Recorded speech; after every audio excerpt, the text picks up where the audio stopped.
Okay, so let's dive into something pretty wild. We're looking at a musical project that is so ambitious, it honestly sounds like something out of science fiction. The idea? To bring an entire year back to life sonically, using artificial intelligence. This is the story of a 4-hour requiem for the year 1985. You know, this quote from the absolute legend Brian Eno, it's the perfect way to frame what we're about to explore. He's asking us to see the studio and all the tech inside it, not just as a box of tools, but as a creative partner. And that is exactly how this project treats AI. So this is it. This is the central question that the project, which is just called 1985, really sets out to answer. And we're not just talking about an album here. The creators call it a sonic time capsule. It's this epic deep dive into one very specific moment in time, all built through this fascinating partnership between human artists and AI.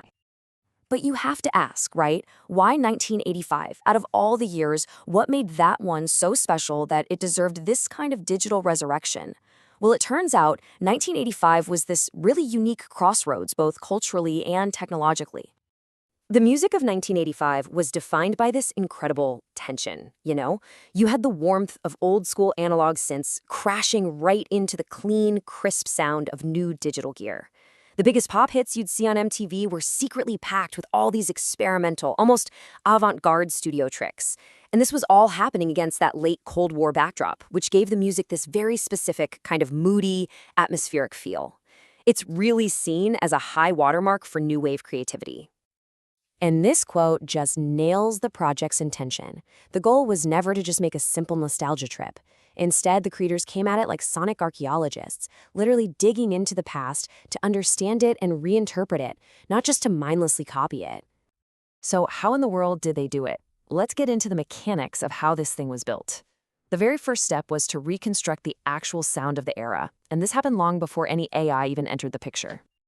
To even begin to capture that sound, you have to start with the core ingredients. We're talking about those shimmering, warm analog synths like the Juno 106, the iconic, kind of icy digital bells of the Yamaha DX7, that punchy and unmistakable Linn drum machine, and of course guitars, just drenched in that atmospheric chorus effect. These weren't just instruments, they were the sonic fingerprint of the entire decade. And it goes way beyond the instruments. It was all about how they were mixed. I mean, just think of that explosive, gated reverb on the snare drum. You know the one I'm talking about. Or the vocals that sound like they were recorded in a cathedral, and those deep, melodic bass lines that drove the whole song. The creators went for this hybrid approach. They wanted all the authentic textures of the time, but mixed with a modern clarity so you can hear every single detail, and it doesn't just sound like a dusty old record. Okay, now for the most provocative part of this whole thing. Once that vintage soundscape was in place, where does the AI fit in? Well, remember that Brian Eno quote? This is where AI becomes the newest instrument in the studio. Now this, right here, is the absolute key to understanding this project. The AI wasn't writing the songs. It was a partner. Its job was to suggest ideas, to generate raw sonic textures, and to propose endless variations. The human artist's role? That was to curate, to edit, to arrange, and, this is the most important part, to humanize that output. They call the workflow machine proposes, human selects. And this partnership was basically a continuous loop, a back and forth.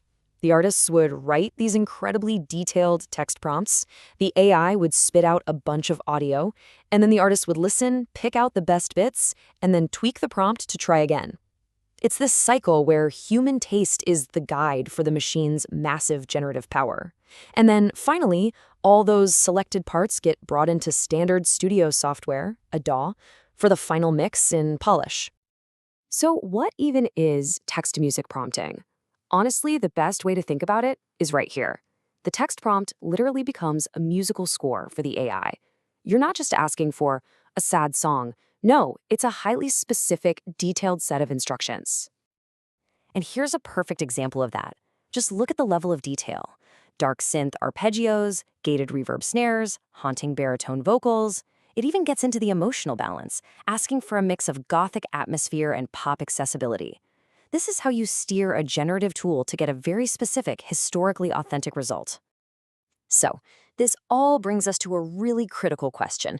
With all this tech and all this precision, did they just create a flawless forgery of 1985? Or is this whole project reaching for something deeper? Well, the answer really lies in the project's ultimate goal, which is about so much more than just making music. It's about preservation and about what it means to build a memory of the past for the future. This whole thing matters on a few different levels. For one, it's an act of sonic preservation. It's saving production techniques from just being forgotten.